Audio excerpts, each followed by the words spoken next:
Bueno, bienvenidos a otro episodio más de Parálisis Cerebral Respuestas. Este episodio estoy súper emocionada porque me toca entrevistar a una doctora que conocí en Mérida y que desde que la conocí dije, yo la tengo que tener para un episodio en mi programa.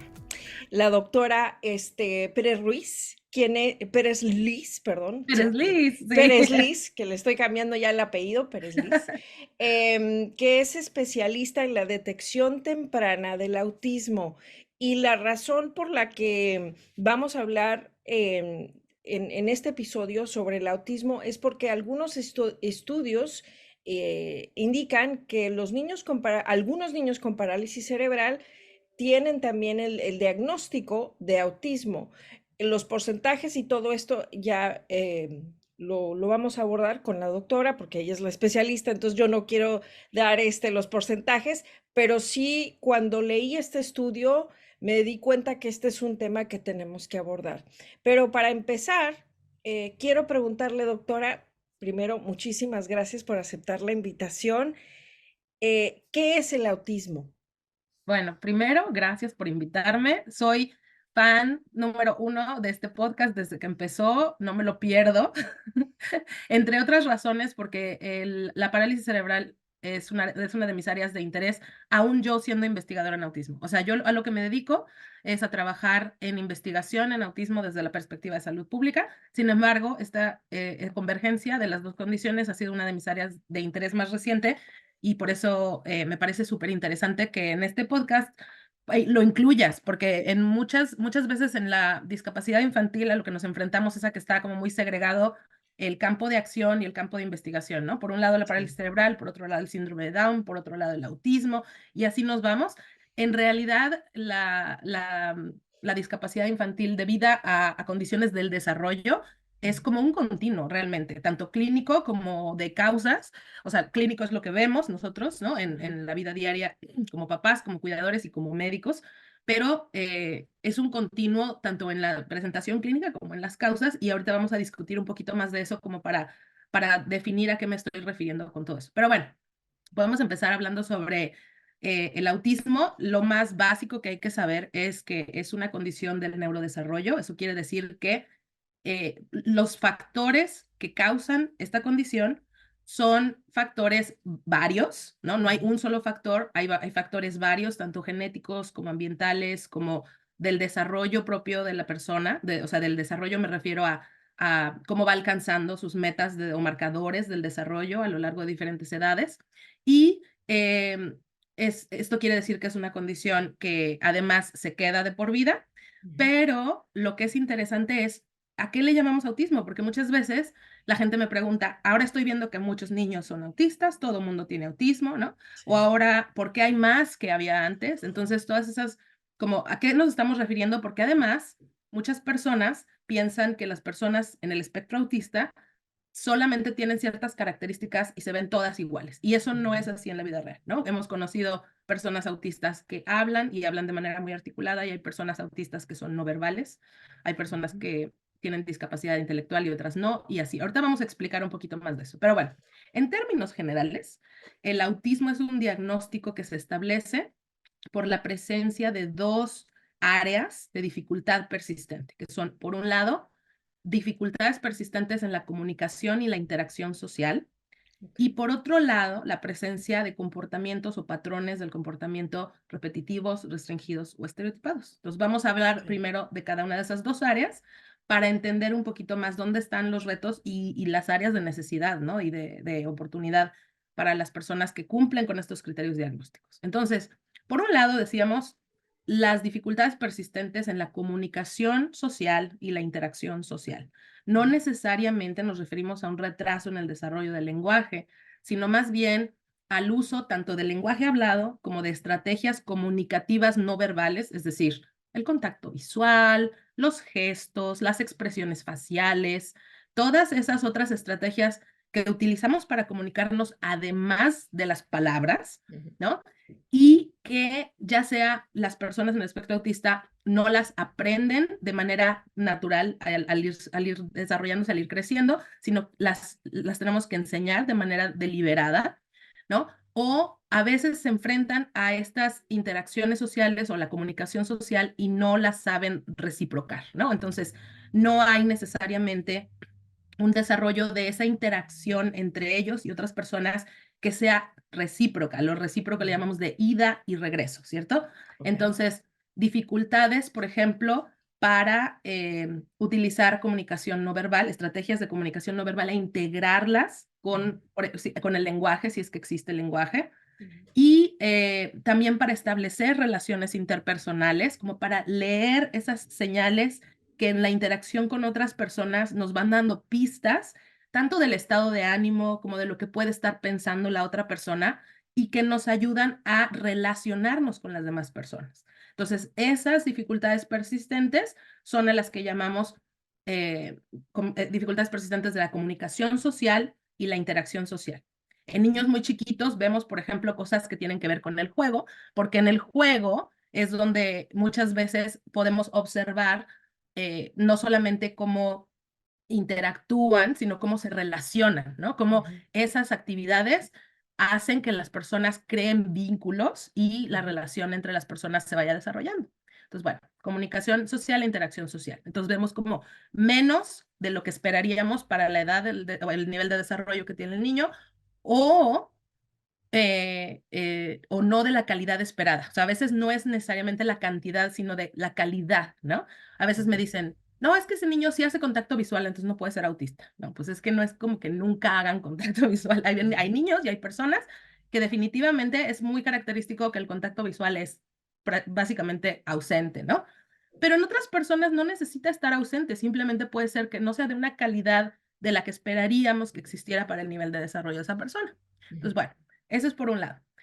Entonces vemos como disminución en la cantidad o en la calidad, ¿no? De ujú, estas habilidades. Y por el otro lado, la presencia de comportamientos o patrones del comportamiento que son restringidos, repetitivos o estereotipados, se puede ver de muchas maneras. La primera es con movimientos que son repetitivos o estereotipados. Por ejemplo, brincar en el mismo lugar, caminar de ujú, puntitas.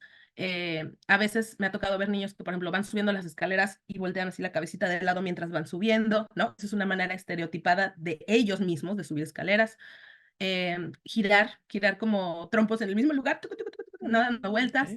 Todos esos son movimientos estereotipados y repetitivos. El clásico que vemos es el de el aleteo de las manos o el movimiento rápido de los dedos a ok, los lados de los ojos. Pero bueno, esos comportamientos repetitivos son nada más motores, ¿no?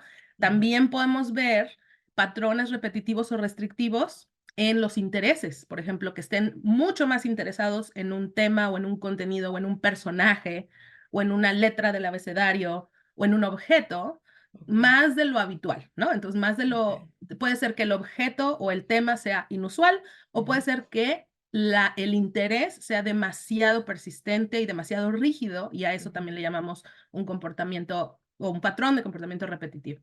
Y en última instancia, en esta clasificación diagnóstica actual, esa es como una novedad que se incorporó a partir del 2013, se incluyen en esta categoría de patrones repetitivos, restringidos o estereotipados todos aquellos comportamientos que tienen que ver con diferencias en el procesamiento sensorial.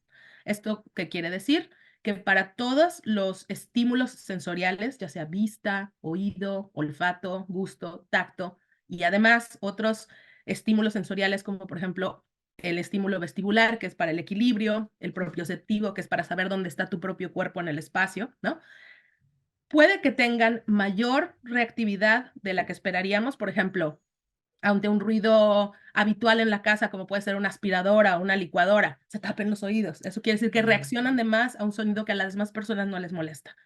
O bien puede ser una hiporreactividad, ¿no? Que no reaccionen de manera esperada ante un estímulo. Por ejemplo, que se caigan y la mamá espera que les haya dolido y a lo mejor no se quejan, ¿no? O sea, y tienen un raspón así, marca triple A, pero no se quejan porque su percepción propia del dolor en su cuerpo la respuesta a ese estímulo es menor. Entonces, bueno, en resumen, en resumen, dificultades persistentes o retos persistentes en la comunicación e interacción social y la presencia de estos comportamientos o patrones del comportamiento restrictivos, restringidos o estereotipados. Ese es, en resumen, cómo nosotros identificamos, de acuerdo a los criterios diagnósticos, el autismo. Y para los papás que nos escuchan o familiares que tienen en sus familias personas con autismo, bebitos, por ejemplo, vamos a irnos con los bebitos primero. em, entonces estoy entendiendo si el bebé no sigue la mirada, si el bebé tal vez no adquiere habilidades o qué sé yo, ¿cuáles son esas señales a las que los papás tienen que estar atentos para decir, uy, yo creo que es momento de tal vez llevar al niño a que lo diagnostiquen, ¿no? Sí, esa es una excelente pregunta porque los papás y cuidadores son los primeros en notar estas manifestaciones y lo que sucede no es que uno diga inmediatamente, ay, a lo mejor es autismo, sino que más bien dices, esto no sé si es desarrollo típico, no sé si es habitual o solamente es de él o de sus preferencias. Entonces, cuando uno observa niños pequeños, yo me dedico a niños preescolares, o sea, menores de 5 años, ¿no? Ok. Generalmente lo más chiquitos que los vemos es 1 año, porque alrededor del año, un poquito antes, es cuando habitualmente esperaríamos que empezaran esas habilidades de reciprocidad, de interacción con otras personas, de respuesta a la interacción de otras personas, ¿no? Ujú. Cuando el papá o el cuidador inicia que el niño conteste y que te dé señales de que quiere seguir esa interacción. eh, entonces lo podemos ver más o menos a partir del añito de edad, ¿no? Y lo que vemos, eso que tú mencionas, esas señales, a mí me gusta llamarles señales de alerta, ¿no? Hay gente que les llama señales de alarma, pero a mí me parece que alarma es una palabra que induce pánico, terror y Sí. destrucción. Y el autismo para nada es una condición que sea, que no, o sea, no es una cuestión catastrófica, no es el final de la vida, simplemente es una cosa más que sabemos acerca de esta persona, ¿no? Y de Ujú. cómo podemos apoyarla. Entonces, especialmente en niños pequeños, eso tiene montones de relevancia porque pues en etapas tempranas es cuando hay mucho más plasticidad neuronal, el aprendizaje en muchas áreas está interconectado, ¿no? Entonces, entre más apoyo les demos más pequeños, es mucho más probable que vayan alcanzando el desarrollo de habilidades para las que tienen dificultad. Entonces, esas Ujú. señales de alerta, ¿no? Alerta quiere decir, pongamos atención, ¿no? Ujú. Vamos a vigilar, vamos a ver si necesita una evaluación adicional. Alerta quiere decir para la antena, ¿no? No sal Ujú. corriendo como si la casa estuviera en llamas, sino para la antena, nada más. Sí. Entonces, por ejemplo, que no responda a su nombre cuando le llaman por su nombre, ¿no? Eso es muy característico de niños pequeñitos. Fulanito y el niño por acá, ¿no? Fulanito y el niño por acá. Y a las mamás a veces dicen, me preguntaba yo si era sordo, pero luego sale la canción de el programa de tele que le gusta y luego voltea. Entonces, no es sordo, ¿no? Mm. Entonces, por ejemplo, esa es una dificultad para la interacción o para la respuesta a una interacción social, que es llamarle por su nombre, ¿cierto? Ujú. Por ejemplo, no responder al nombre, tener preferencias muy restringidas o muy rígidas, por ejemplo, que siempre quieran hacer las mismas cosas de la misma manera, que se desregulen fácilmente, ¿no? Que de repente las Mm. mamás dicen, es que hace muchos berrinches y no sé por qué, ¿no? Y eso va mucho más allá de que todavía no tienen palabras y no pueden decir lo que quieren, sino la mamá trata de anticipar sus necesidades y aún así a veces suceden estos fenómenos que en inglés les decimos como meltdown, así como Sí. te derrites como helado, ¿no? Como una tipo crisis, ¿puede ser? Sí, ¿No? es como un estado de crisis, no es un berrinche, porque un berrinche es como yo quiero esto porque se me da mi real gana, ¿no? Ujú. Y quiero que tú lo hagas y es, o sea, un berrinche es un tipo de interacción social, ¿no? Es como Ujú. decir, voy a gritar si me estás viendo y hasta te voltean a ver, eso es distinto. Esto es una crisis, esto es como así, te desregulas, ¿no? Ok. Y entonces, esos episodios de desregulación pueden ser muy disruptivos para la familia, bueno, para la persona, evidentemente, pero para la familia también. Entonces, no responder al nombre, preferencias e intereses muy rígidos por hacer siempre las cosas de la misma manera, dificultad para responder a interacciones con otros niños de su misma edad. Por ejemplo, a veces las mamás me dicen, es que lo llevo al parque y sí, sí corre con otros niños, sí juega con otros niños, pero hay que preguntar más allá, ¿ok? ¿Cómo se ve ese juego? ¿No? O sea, si es correr atrás de donde todos corren en la bola, eso es un juego que es más bien físico, eso no es un juego que implique una interacción social, o sea, no hay ida y Mm. vuelta, ¿no? No es como decir, están, por ejemplo, tomando turnos, eso es ida y vuelta, ¿no? O Ujú. están en niños quizá un poquito más grandes, el juego imaginativo tiene componentes de comunicación e interacción social. Ok. Entonces, todas esas señales son las que nosotros podemos ir poniendo atención porque nos pueden indicar la necesidad de una evaluación más a fondo para ver si la persona está dentro del espectro autista.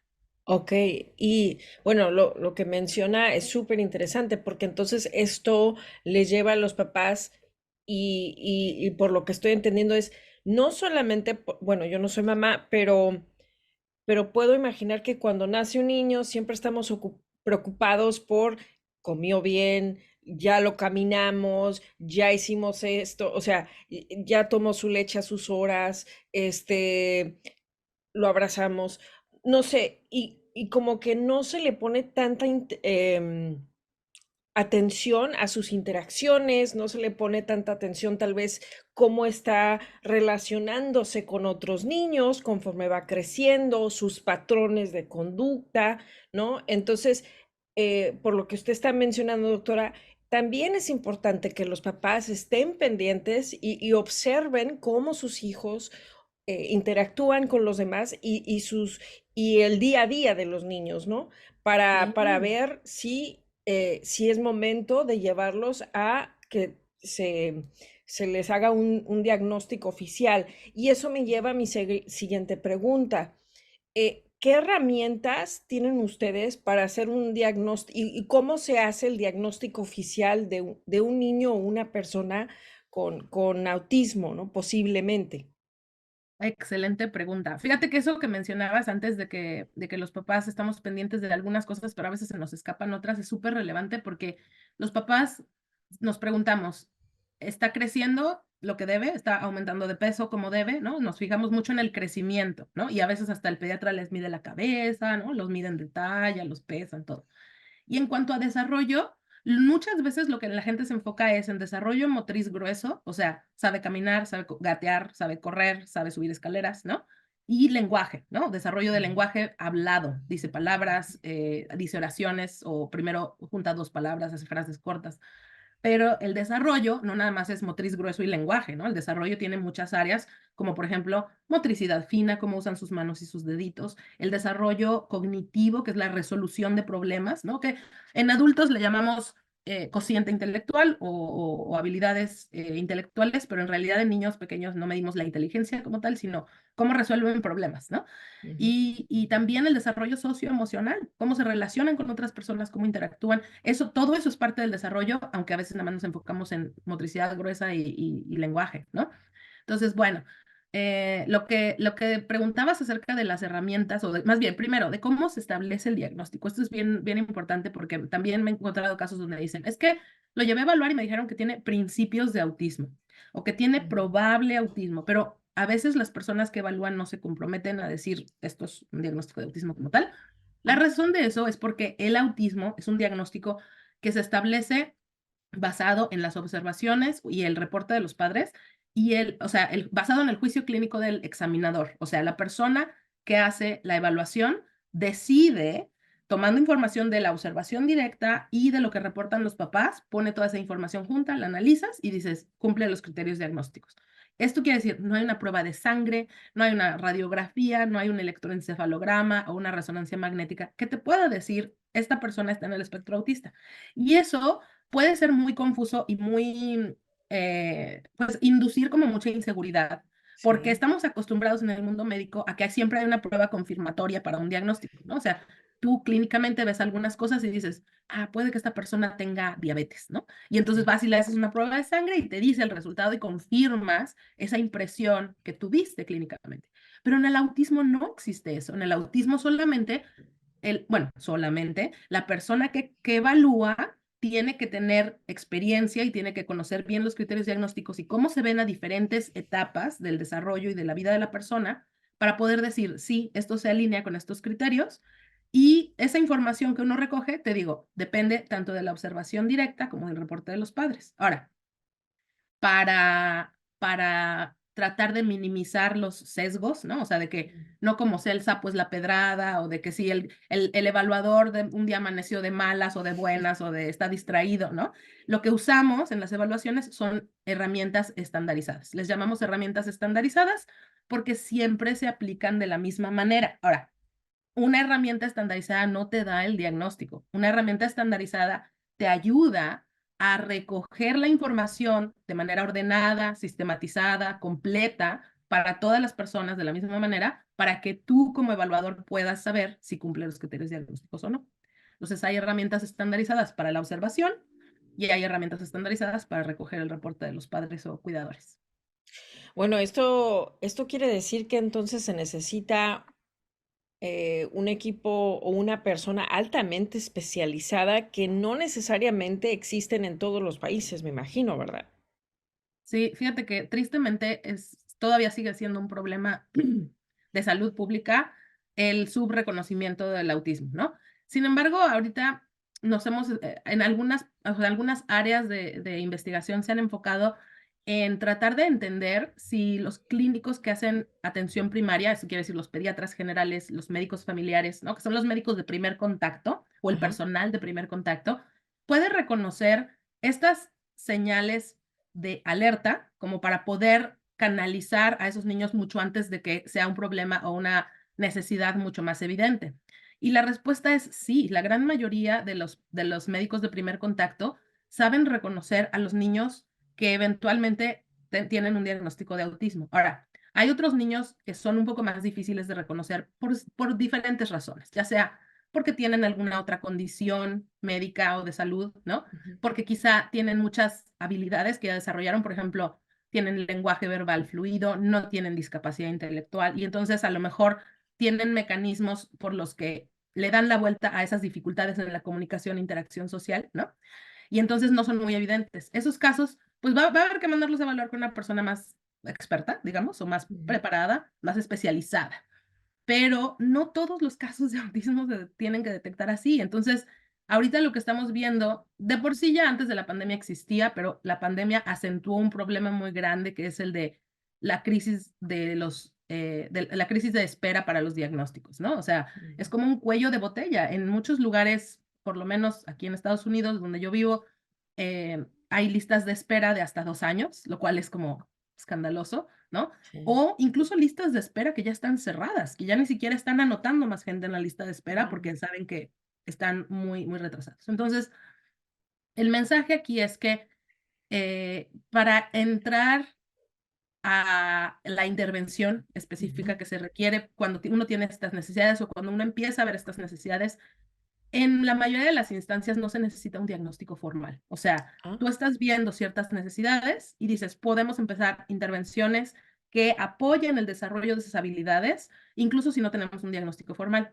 Ahora, conseguir un diagnóstico formal, yo personalmente pienso que sí es importante, o sea, que si vas a estar en una lista de espera y te dicen, pues te esperas no sé cuántos meses, de todas maneras sigan el proceso. ok. Pero dependiendo de dónde vivan, hay servicios de intervención temprana que pueden estar disponibles incluso sin un diagnóstico. Entonces, eso es importante hacerlo notar y es importante que los papás y cuidadores nos anotemos en la cabeza que hay cosas que podemos hacer incluso nosotros en casa para Ujú. apoyar el desarrollo de nuestros niños, incluso si estamos en un proceso de espera. O sea, estar en una lista de espera no quiere decir que vamos a esperar así sentados, ¿no?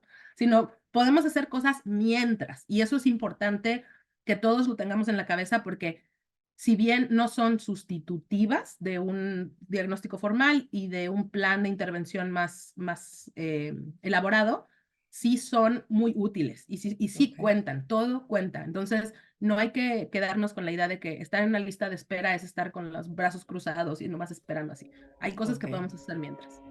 Y qué interesante, qué bueno que lo menciona, doctora, porque sí, o sea, uno dice, pues, ¿qué hago yo, no? Si, em, cuando ya se tiene el diagnóstico de que el niño o la persona tiene autismo, en el caso de la parálisis cerebral, por ejemplo, que yo sé que usted sabe, pero para la gente que nos escucha, en el caso de la parálisis cerebral se tiene que ensamblar un equipo multidisciplinario, ¿no? Que es el neurólogo, el ortopedista, el fisioterapeuta, bueno, todo un equipo. En el caso del autismo, ¿cómo es necesario un equipo multidisciplinario cuando se tiene un diagnóstico de autismo? o es solamente se enfoca en una persona, en un doctor?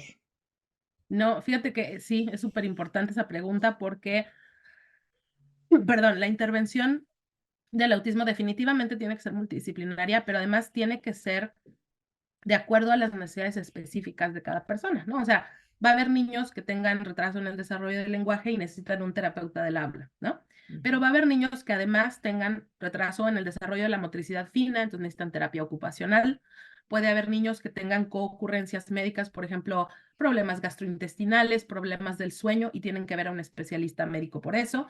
Puede que también sus dificultades en las interacciones sociales y en el uso de la comunicación social en general requiera apoyo de terapeutas del comportamiento, ¿no? ujú, Que están basados en los principios de una cosa que se llama Applied Behavioral Analysis, ¿no? O ABA en inglés, que es el análisis aplicado del comportamiento. Entonces, eso lo okey, que es nada, no es un método como tal, son una serie de principios que nos ayudan a ver qué es lo que pasa antes del comportamiento que estamos viendo y cuál es esa consecuencia que la persona puede estar buscando o evitando a través de su comportamiento. Y entonces nosotros ayudarle a la persona a través de ese análisis a establecer rutinas que puedan ser ya sea más variadas, más flexibles, que puedan facilitar más la práctica de la reciprocidad socioemocional en las interacciones y todo eso se puede enseñar. Entonces, sí, como dices tú, en resumen, bien, tiene que ser un equipo multidisciplinario, pero basado en las necesidades específicas de las personas. No todas las personas autistas necesitan terapia de lenguaje, no todas necesitan terapia ocupacional, no, o sea, va variando, ¿no? Entonces depende de las necesidades de cada persona, cómo establecemos ese plan de acción y ese equipo multidisciplinario. Ah, y una cosa súper importante, los papás siempre son parte del equipo. Los papás no son nada más los receptores de lo que sí, sucede por los sí, especialistas. Los papás exacto. son fundamentales en ayudar a establecer cuáles son las prioridades para establecer metas, ¿no? O sea, cuando uno decide que de todas estas necesidades, cuáles vamos a enfrentar primero y cómo le vamos a hacer, los papás son fundamentales porque todo el tiempo que el niño no está en terapia, está con sus papás cuidadores, ¿no? Ya sea en la guardería o con sus papás o familiares, y pues son las personas que siempre van a estar ahí, ¿no? Terapeutas van y terapeutas vienen, pero los familiares y los cuidadores ahí van a seguir. Entonces Sí, ellos son claro. parte fundamental del equipo de intervención y tienen que dar tanto información y dirigir un poco esas prioridades para que sean relevantes para la vida del niño y su familia. Y entonces, por lo que estoy entendiendo es que los papás tienen que tener un rol activo en la vida de los niños, porque finalmente, pues ellos son los que están todos los días con ellos, ¿no? Y cuando se habla sobre la detección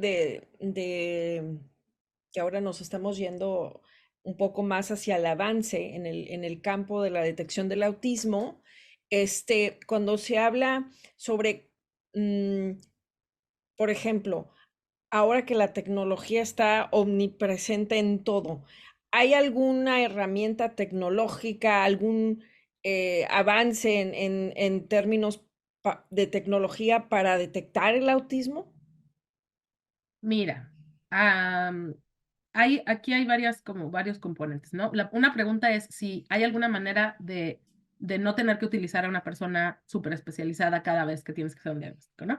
Y todas esas tecnologías que están basadas en el análisis sobre todo de los movimientos corporales Ujú, y de enseñarle, o sea, de crear modelos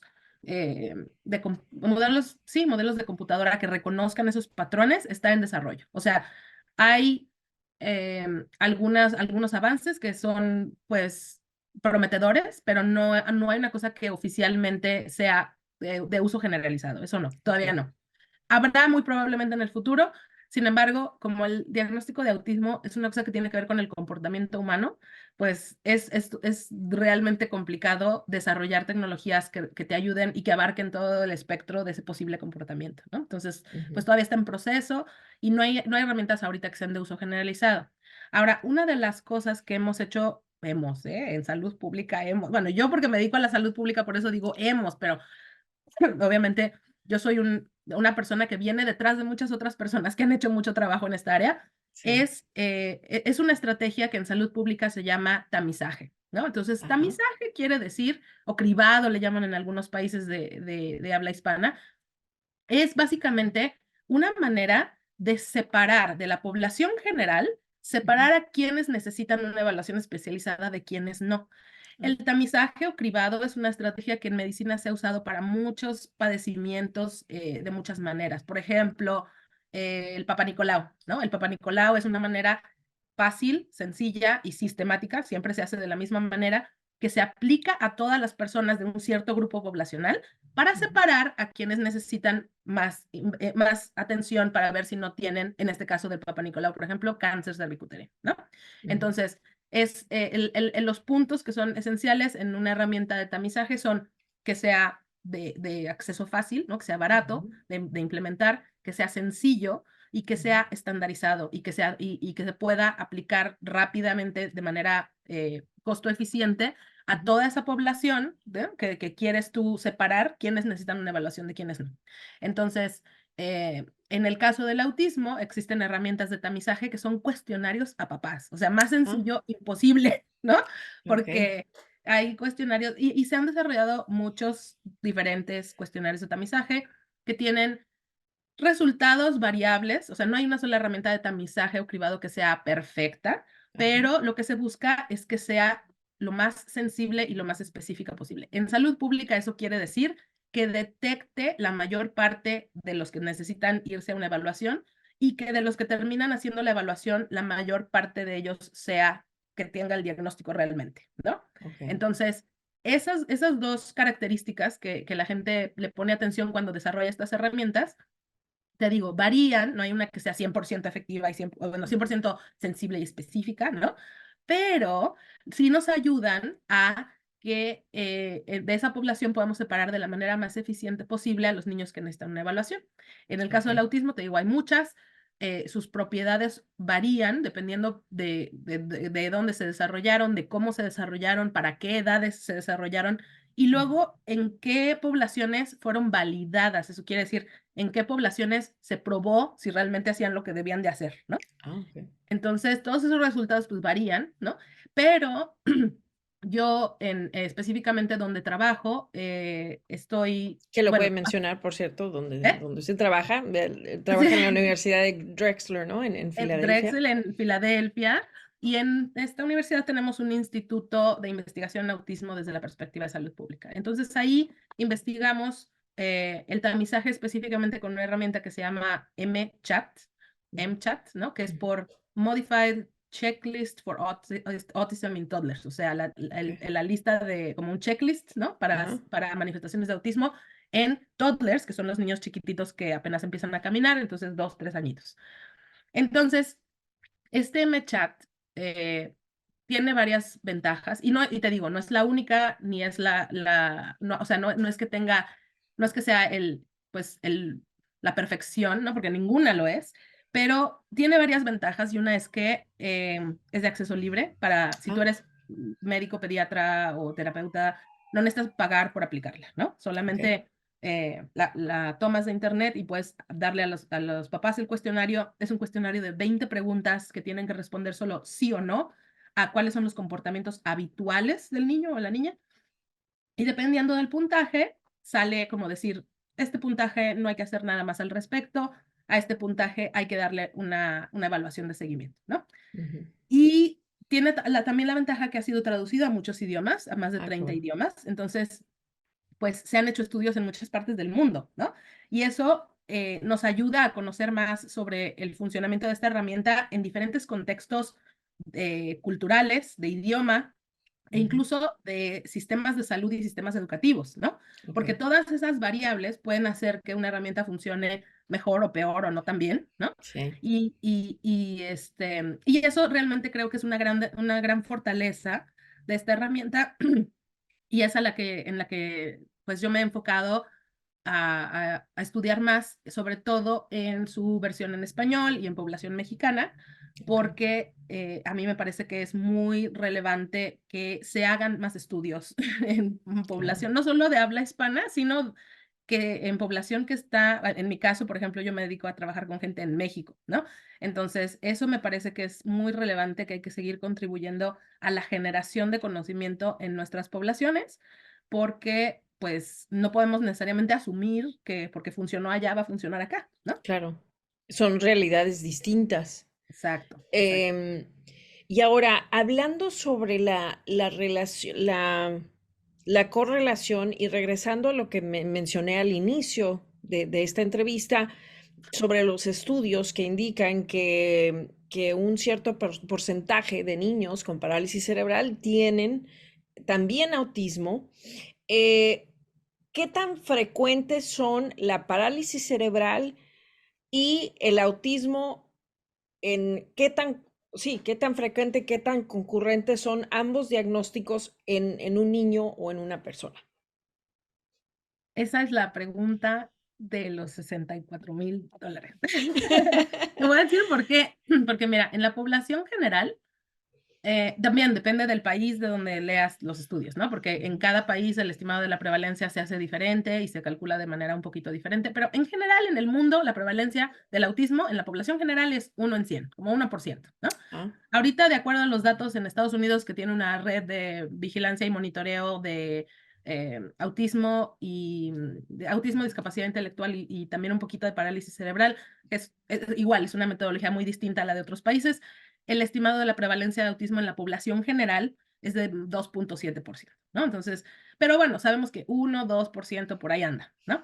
ok. En algunos estudios que se han hecho acerca de la coocurrencia de parálisis cerebral y autismo, o más bien autismo en poblaciones con parálisis cerebral, Ujú. hay algunos que dicen que entre el 6 y el 7%, pero hay otros que han encontrado que hasta el 20%.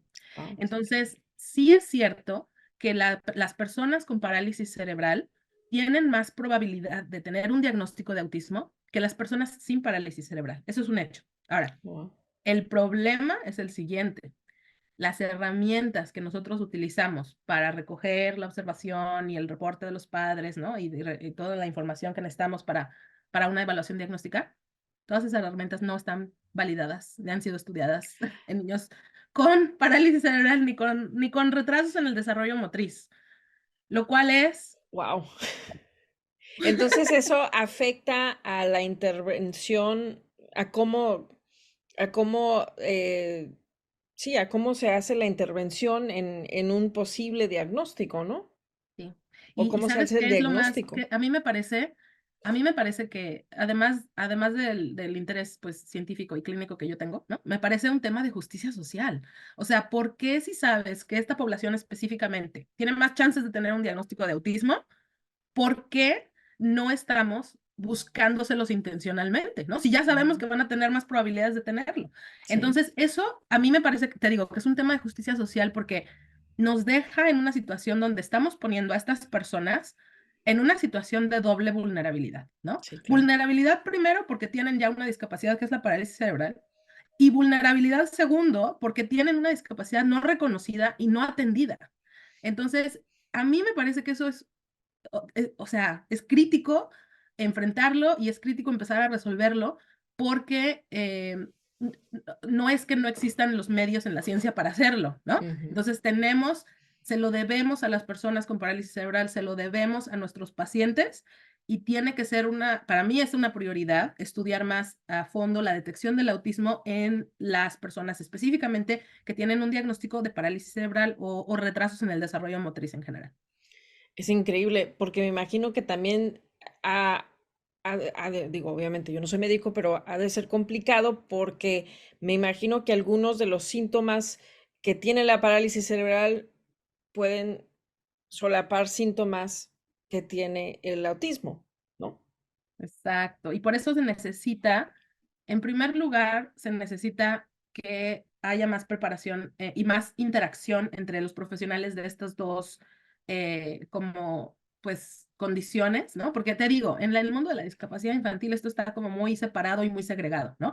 Por acá los del síndrome de Down, por acá los del autismo, por acá los de, ¿Y a qué se eh, debe eso, eh? ¿Por qué tanta, pues, si todos son discapacidades del neurodesarrollo o del desarrollo, ¿Por qué hay tanta separación? Digo, yo entiendo que tienes que ser específico porque eso te ayuda a enfocarte como doctor, como persona, bueno, a especializarte en algo, en lo que a ti te interese, pero ¿por qué hay tanta división?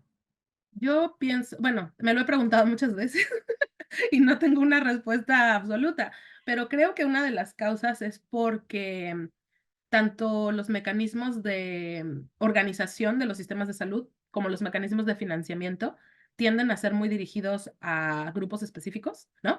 Que en realidad el grupo específico debería ser trastornos del neurodesarrollo, ¿no? Ujú, Si decimos, eso debería ser el grupo, pero en general no, o sea, hay fundación, ¿no? Fundación Autismo no sé qué, Fundación Down no sé qué, Fundación Parálisis Cerebral, pero como disciplina sabemos que la medicina del desarrollo y que abarca el comportamiento es básicamente es la, pues, la que cubre a todas estas condiciones, ¿no? Entonces ujú, no hay necesidad de, más bien, esa separación es en nuestras cabezas, porque en la vida real tenemos que empezar a actuar de manera que ujú, refleje que esas condiciones son parte de un continuo y que pueden coexistir y que frecuentemente llegan a coexistir, ¿no? ujú. Entonces, es lo que te decía, si ya sabemos que una persona con parálisis cerebral tiene más chance de tener o más probabilidad, ¿no? De tener un diagnóstico de autismo, ¿por qué no se los vamos a buscar intencionalmente?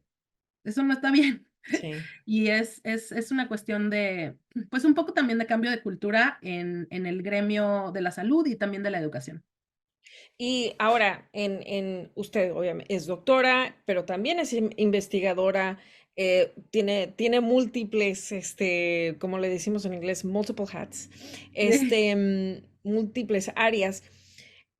¿Ha visto niños en su práctica con autismo y con parálisis cerebral?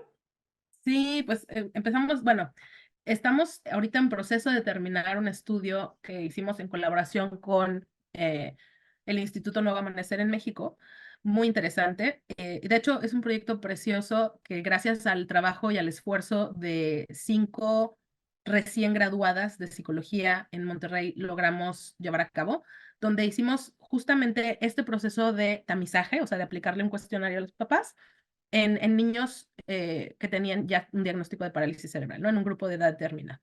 Entonces aplicaron ese cuestionario y a las personas, a los niños que salieron con un puntaje, que es el punto de corte habitual del cuestionario, los llevaron a evaluación. Y entonces, en esas evaluaciones salió que algunos de esos niños que tenían un puntaje que parecía como de probable autismo, en Ujú. realidad no eran autismo, ¿no? O sea, Ah, lo que sucede, lo que estamos encontrando, y ese trabajo te digo, está a punto de terminar, pero lo vamos a presentar ahora en el otoño en el Congreso de la Academia Americana de Parálisis Cerebral y Medicina del Desarrollo, porque es una contribución bonita y es una contribución importante y además creo que es doblemente valiosa porque la hicimos en México, em, donde lo que estamos encontrando es o sea, el resumen es lo siguiente. em, Estas herramientas que nosotros utilizamos ujú, muchas veces recogen niños que en realidad no son autismo. Sin embargo, muy probablemente lo que haya que hacer, una de las posibles opciones es, si movemos el punto de corte del puntaje de la herramienta, esas herramientas pueden volverse más discriminativas, o sea, pueden decirnos de mejor manera y separar mejor qué niños terminan siendo un diagnóstico de autismo y quiénes no. ok. Entonces, quizá para las personas con parálisis cerebral, quizá por ahí va la solución, no necesariamente crear herramientas nuevas, sino utilizar las que ya tenemos de una manera distinta, ¿no? Ujú. Hay otras opiniones, hay gente que dice, no, es que hay que crear herramientas específicas para esta población, pero bueno, yo creo que primero hay que ver de lo que ya existe y se usa, cómo se puede adaptar o adecuar para las necesidades específicas de esta población, y Ujú. quizá por ahí va la respuesta, pero todavía no sabemos. Ahora, qué interesante, y que por cierto lo digo, estaré en el otoño durante la conferencia, el Congreso de la Academia Americana para la Parálisis Cerebral, así que ahí nos veremos, ¿Vas doctora, a estar? pero ¡Qué sí, sí, sí. bueno! Ajá. Em, es un tema tan apasionante, tan interesante, pero ya se nos va a acabar la hora. Nada más le digo, le sobreaviso que esta seguramente será la primera de varias entrevistas porque me quedan muchísimas preguntas, porque nos hemos enfocado en los niños, ¿no? Más que nada, obviamente esa es su especialidad, pero me imagino también que las manifestaciones de autismo son diferentes dependiendo de la edad y conforme va creciendo, y no necesariamente se puede diagnosticar a un niño de 2 o 3 o 4 o 5 años. A lo mejor, digo, en mi limitada experiencia y conocimiento en el tema, me imagino que hay adultos, ¿no? Que son diagnosticados con autismo y que ya es distinto, ¿no? Las manifestaciones. Entonces, seguramente esa será otra entrevista, doctora, pero ¿qué recursos adicionales o qué apoyos tiene usted para papás o cuidadores o familiares que tengan niños con autismo y también posiblemente con parálisis cerebral o ambos, ¿no? Sí, Bueno, en este caso, sí, ambos o el autismo. sí, fíjate que hay estrategias de intervención que están diseñadas para ser implementadas por los papás y cuidadores, ¿no? A esas estrategias les llamamos intervenciones mediadas por padres, muy sencillo. Entonces, esas intervenciones mediadas por padres casi siempre están basadas en un enfoque que le llamamos naturalista. Son intervenciones naturalistas del desarrollo, más bien del comportamiento basadas en el desarrollo. Esto quiere decir que Ok. van siguiendo esas etapas de desarrollo del niño, no necesariamente la edad, porque fíjate, los niños que tienen algún retraso en el desarrollo, eso quiere decir que el marcador de desarrollo o la habilidad que se espera para esa edad todavía no está presente, o sea que está desfasada su edad cronológica con la habilidad que están desarrollando en este momento, ¿no? Pero el enfoque de estas intervenciones naturalistas, que la gran mayoría, más bien prácticamente todas las que son mediadas por padres son así, naturalistas, intervenciones naturalistas del comportamiento basadas en el desarrollo. Ese es el Ujú. nombre. Y son, básicamente en lo que se enfocan es en decir, a ver, ¿dónde estamos ahorita? Por ejemplo, esto es un ejemplo. Mi niño tiene 4 años, ¿no? A los 4 años Ok. ya debería de estar, no sé, diciendo oraciones complejas. Por ejemplo, yo voy al parque después de la escuela, ¿no? Eso es a lo que se esperaría para el lenguaje de un niño de 4 años. Sin Ok. embargo, mi niño de 4 años está diciendo palabras sueltas, leche, agua, mamá, parque, ¿no? Entonces, ¿qué es lo que sigue en el desarrollo, en los pasos del desarrollo? ¿Qué sigue cuando un niño ya dice palabras sueltas? Pues lo que sigue es que diga dos palabras juntas, ¿no? Más Ujú. agua, quiero leche, dame galleta, ¿no? Entonces, no vamos a establecer metas ni estrategias de intervención para llegar al punto donde debería estar cronológicamente, sino para Ujú. donde está en su nivel de desarrollo, ¿no? Ujú. Entonces, aunque tu niño tenga 4 años o 5, los que sean, ¿no? Tú vas al siguiente escalón en el desarrollo, que es decir dos palabras juntas. Y luego vas al siguiente escalón de desarrollo, que es decir una frase corta. Mamá, quiero agua. Mamá, dame galleta, ¿no? Entonces, Ok. y luego ya de eso sigues avanzando, pero dependiendo del escalón del desarrollo donde se encuentran. Y la palabra naturalista lo que se refiere es aprovechando las oportunidades de la vida cotidiana. O sea, Ok. aprovechando la hora de la comida, del baño, de salir a la calle, ¿no? De esas actividades que ya de por sí vas a hacer, Ujú. cómo las transformamos en una oportunidad para meter estas estrategias de ayudarles a aprender lo que sigue en su Ujú. siguiente nivel de desarrollo, ¿no? Entonces, Ok. partiendo de dónde están, cuál es la habilidad que le sigue, el escalón que sigue para arriba, digamos, Mm. y aprovechando esas oportunidades de la vida cotidiana. Entonces, hay muchas de estos métodos. Uno es el modelo Denver, que es para niños pequeños, hay otro que se llama Jasper, también algunos de ellos ya están en español. La Organización Mundial de la Salud recientemente, bueno, no tan recientemente, ¿verdad? Pero recientemente puso en línea y de libre acceso un programa para papás y cuidadores que se llama Caregiver Skills Training, o sea, programa de entrenamiento para padres y cuidadores. Ok. La que está en inglés ahorita de forma abierta y que además es gratuita, está solamente en inglés, pero pronto va a Ok. estar en español. Perfecto. Entonces, pues todas estas nos pueden dar un poquito de luz, ¿no? De por dónde empezar a buscar. Y te digo, lo que hay que buscar es estrategias, intervención mediada por padres, intervención naturalista del comportamiento basada en el desarrollo.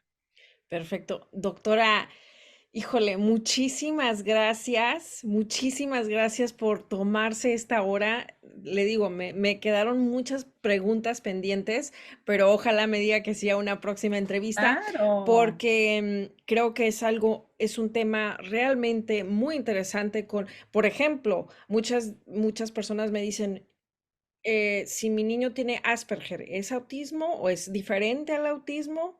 ¿Está en el Sí, espectro? Me imagino que Asperger sí. está dentro del Fíjate que espectro del eso autismo, ha ¿no? cambiado un poquito la clasificación diagnóstica con el tiempo, ¿no? O sea, dependiendo, los criterios diagnósticos, cada vez que se actualizan, te digo, los Ajá. últimos fueron del 2013, y cada vez que se actualizan, cambia un poquito la historia. En el pasado, autismo y Asperger eran cosas separadas, eran diagnósticos separados.